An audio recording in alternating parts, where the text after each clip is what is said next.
Hey everybody, good morning. Watching me on social media, whatever platform you're on, we're going to continue with part 10.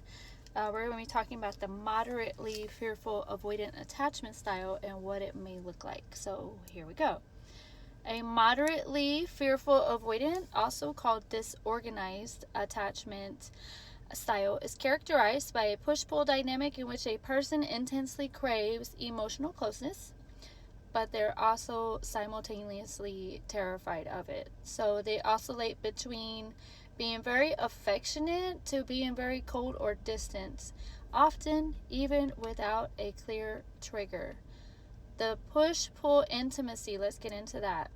They may quickly form deep bonds and show strong affection towards someone, but once it starts feeling too real or vulnerable, they'll pull away or sabotage it to protect themselves from potentially being hurt by that person.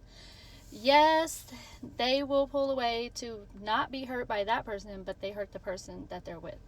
So they are hyper vigilant, constantly scanning for signs of rejection or betrayal, often overanalyzing a partner's tone or body language, and also interpreting the neutral actions like I'm okay, we're fine, as a negative response. I know, does that make sense or what? Emotional mood swings of a fearful avoidant, have y'all experienced those? So their internal world is often very chaotic, leading to intense mood swings or outbursts followed by periods of emotional numbness or dissociation. This may be characterized by them wanting to voice their opinion to be heard, but they don't want to hear anybody else's, opinions or emotions. And then, if they don't get the response that they want, they will retreat and go isolate either to their room or another place, so they'll just leave the whole conversation in general. They are very inconsistent. So they alternate between over disclosing personal information, this is the anxious side, to complete silence, the dismissive avoidant side, making it difficult for a partner to know exactly where they stand in the relationship. They have very low self-esteem and very high distrust of people. Unlike dismissive avoidants, who often view themselves as positively, fearful avoidants generally have a negative view of both themselves and other people, believing they are unworthy of love and that others will eventually leave them. All right, so we're going to get into the relationship impact. So basically, they're like a nuclear bomb that's about to go off. So they're very intense, they're cool, but once you push the button, they explode. Okay, so let's just go with that.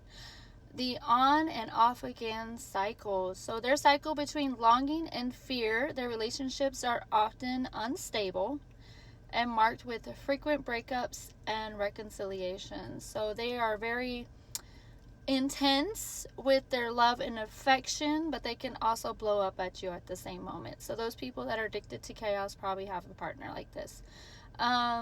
Fear of commitment, even when it's love, they may hesitate to use the relationship label. So they may not be like us, be boyfriend or girlfriend. They'll just be like, let's see where this goes. It's hot, it's intense, but let's see where it goes. But we're not really going to commit because I'm scared of it. And they may long for long-term planning like marriage and all that kind of stuff, but they can't commit. They're not going to, because commitment feels like a trap or a setup for pain. Avoidance during conflict. So fearful avoidance during conflict will be stressed. They may emotionally shut down. They'll be physically distance themselves instead of addressing the issue directly. So a fearful avoidant will go into a conflict voicing their opinion and everything that they have to say, but when you try to say your part, they'll just shut it down. So it's like they're anxious, they want to be heard, but they're dismissive because they do not care about what you think. They just want to be heard. They're automatically shutting your feelings down. You feel what I'm saying? So for those with this style, they need to build self-awareness. They need to learn emotional regulation, and they also need to practice vulnerability in small, safe steps. Partners can support them by maintaining consistent boundaries, providing calm reassurance, and then also encouraging open, non-judgmental communication.